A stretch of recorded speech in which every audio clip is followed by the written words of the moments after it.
Il y a des histoires dans la Bible qui sont vraiment étranges, et celle-ci est en tête de liste. On a un prophète réputé, son as qui d'un coup se met à parler, oui oui, à parler, et une mission de malédiction qui part complètement en vrille pour devenir une bénédiction.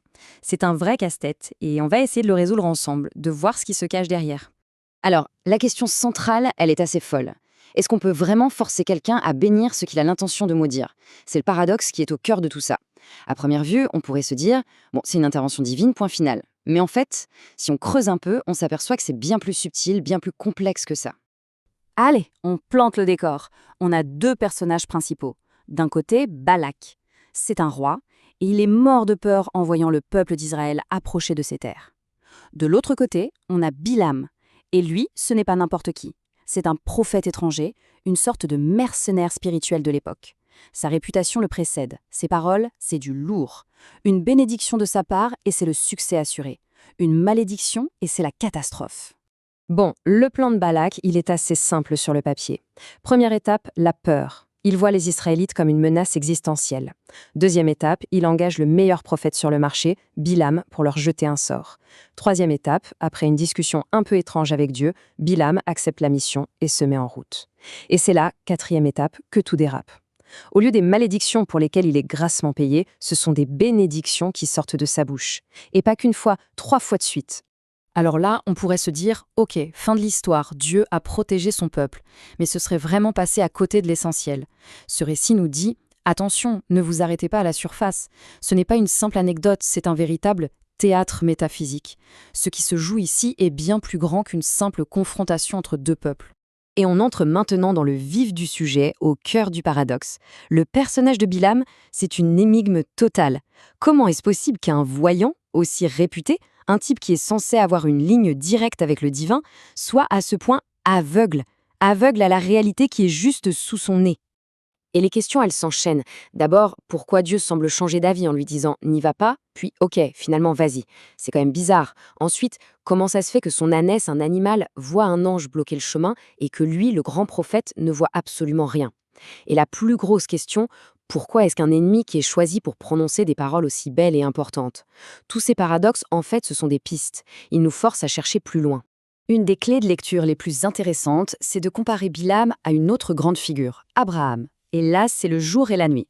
Abraham, il court à la rencontre des autres pour offrir la bénédiction, il refuse l'argent qu'on lui propose. Bilam, c'est tout l'inverse. Il attend qu'on vienne le supplier, il se fait désirer, il pense à la récompense. On comprend alors que le problème, ce n'est pas le don de prophétie, c'est l'intention du prophète. L'un sert une cause plus grande que lui, l'autre, il se sert lui-même. Et ça porte un nom. L'aveuglement spirituel. Quand notre ego, notre soif de richesse ou notre ambition prennent toute la place, eh bien ils nous mettent des œillères. On ne voit plus le monde tel qu'il est vraiment. C'est exactement pour ça que l'ânesse, elle, voit l'ange. Elle n'a pas d'ego, pas de plan de carrière, elle est juste là, présente. Bilam, lui, il est tellement obsédé par son prestige, par l'argent qu'il va toucher, qu'il est littéralement aveugle à la présence divine qui lui barre la route. Mais attention, l'explication ne s'arrête pas à la psychologie du personnage. L'histoire va encore plus loin. Et elle nous dit quelque chose de fondamental sur la nature même de la parole divine. Écoutez bien ce que Bilam répond au messager du roi. Sur le papier, c'est une réponse parfaite, très pieuse. Il leur dit « Même si votre roi me donnait sa maison remplie d'or et d'argent, je ne pourrais pas désobéir à la parole de Dieu. » Ça sonne bien, non? Sauf qu'il y a un tout petit détail. Personne ne lui avait parlé d'argent et d'or. Ce sont les premiers mots qu'il prononce sur le sujet.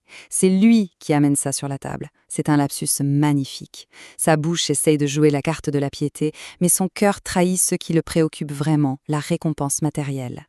Et ça nous amène à une idée vraiment puissante. Dans cette perspective, la parole prophétique, ce n'est pas juste des mots qu'on peut manipuler comme on veut. C'est une force créatrice, une énergie qui est, par nature, alignée sur la vérité et sur la vie. Elle a sa propre intégrité si on veut. On ne peut pas la tordre pour qu'elle serve la haine ou la destruction injustifiée. Du coup, la bouche des Bilam se fait en quelque sorte pirater. Lui, il veut maudire, mais la parole elle-même refuse de coopérer. Et c'est comme ça qu'on arrive au sommet de l'histoire, au moment le plus fou. Ces bénédictions extraordinaires qui sont littéralement arrachées de la bouche d'un homme qui était payé pour faire exactement le contraire. Première tentative. Le roi Balak est là. Il attend, il trépigne. Et Bilam ouvre la bouche et sort cet incroyable aveu d'impuissance. comment est-ce que je pourrais maudire ce que Dieu lui-même n'a pas maudit? On peut imaginer la frustration et la colère du roi à ce moment-là.